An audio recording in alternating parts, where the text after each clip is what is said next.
Okay, well this is just a quick first impressions video of the Zotac Amp Extreme AIRO 4090 card, and what I've been using it for about a week, and playing around with it, trying this, try that, try something else. Some of the main features that stand out like immediately are it's quite a good looking card, no problems with that.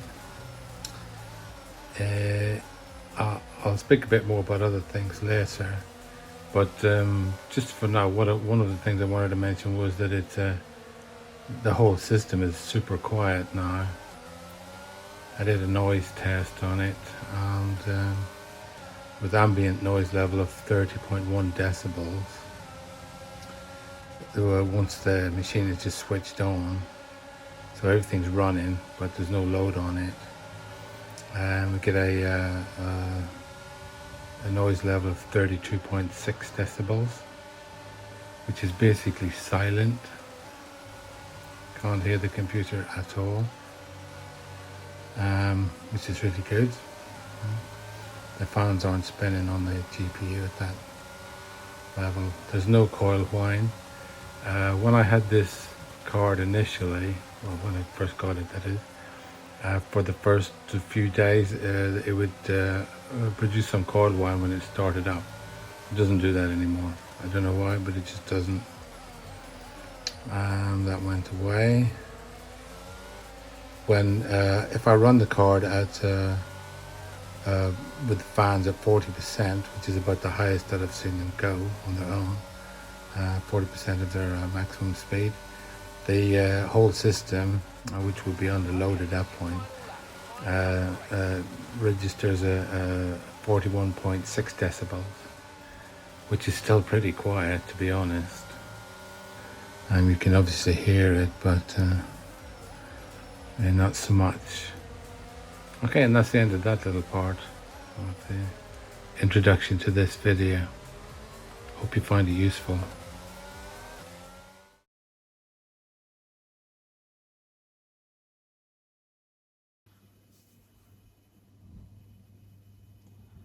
Okay, well, you can see this is the view of the my new 4090 Zotac Extreme AIRO 4090. Oh, it looks very good.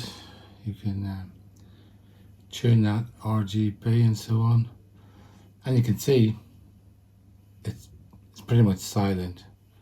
It's not under any load at the moment, so it switches all the fans to 0.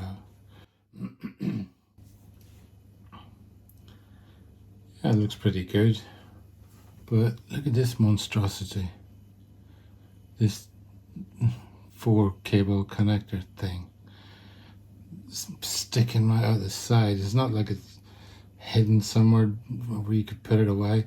I know the rest of it, I've got other cables and wires that need to be tidied up as well, but yeah, I haven't got around to those yet, and they can all be hidden away.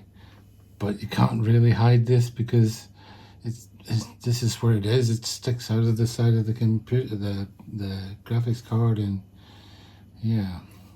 So the solution, I suppose, is this. Come from Corsair, 12-volt high power cable, which came today, and then it'll replace. These are premium cables as well from Corsair too, which is a bit of a shame that I can't use them anymore, because they were on the 3090 that I had here before, and they looked pretty good. Just 2 of them going into the side of it, and then out round the back and that. But they'll just have to go in a box and get rid of them and sell them or something, and give them to somebody, and then use this instead. Okay, so anyway, that's the next task in the list of bits and pieces to do, is to replace that strange looking 4 connection adapter with this 2 PCIe adapter cable. Okay, so I'll show you some pictures when that's done.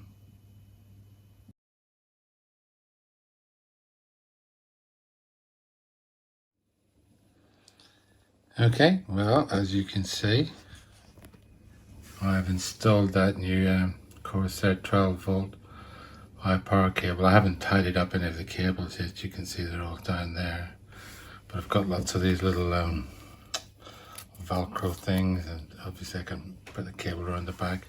I don't want to bend the cable too much because obviously that's possibly what causes them to go on fire, maybe. So it's got that cable comb as well, which kind of keeps the cable straight for a bit after you put it in. So I've plugged it in, undid all the other 4 cables, got rid of all that absolute mess of that 4-way adapter thing that they had. I don't know how they thought that was a good idea for a very expensive graphics card like this. Anyway, so I've put this Corsair cable in, this 12 volt high power cable. It's only got 2 connections to the power supply down there.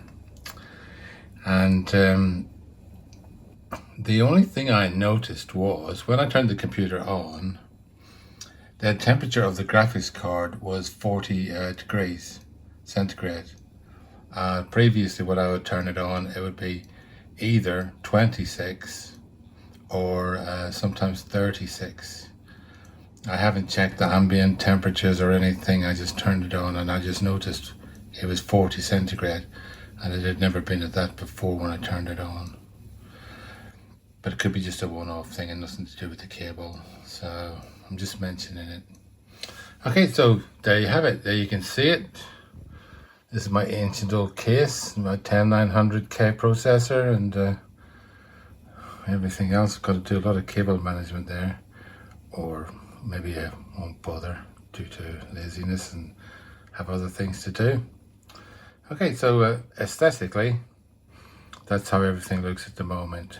A beautiful card, relatively speaking, if these things can be beautiful, and yeah, a lot of cables. Right, I'll leave it there.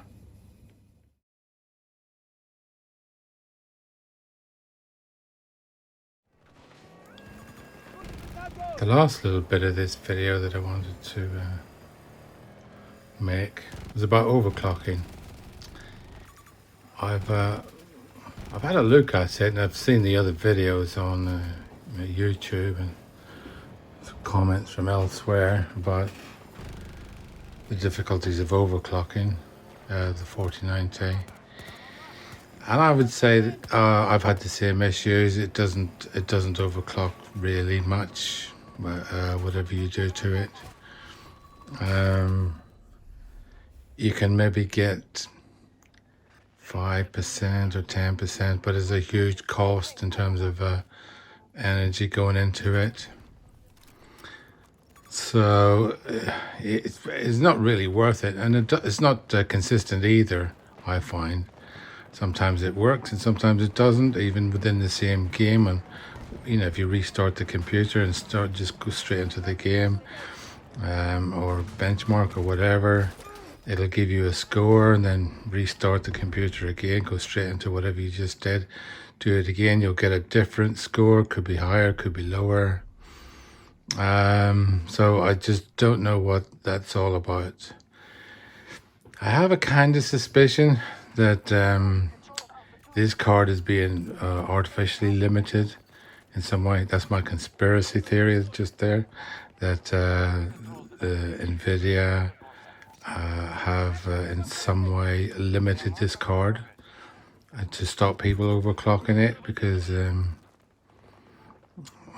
I can't find any other coherent reason as to why it doesn't at least reasonably consistently improve if you do various things to it. So yeah, so really no overclocking, nothing worthwhile on it. So you're kind of just stuck with what you got. But I think luckily in the case of the Zotac AIRO card, seems to be pretty good anyway, and there's no real need to overclock it.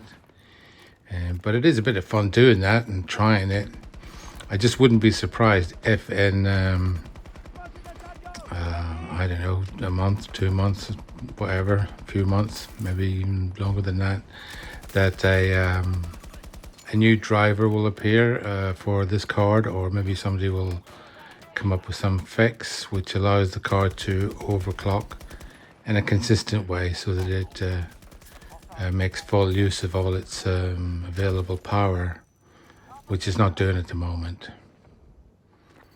Okay, well, yeah, I think that's everything covered.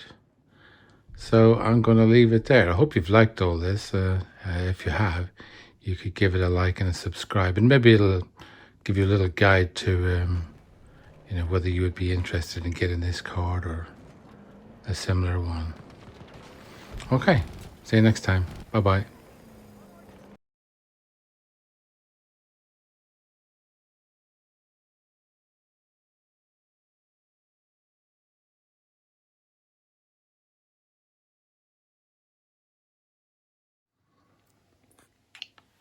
This is the Corsair Link software, and it looks okay, but I noticed here this pops up to 127 degrees centigrade.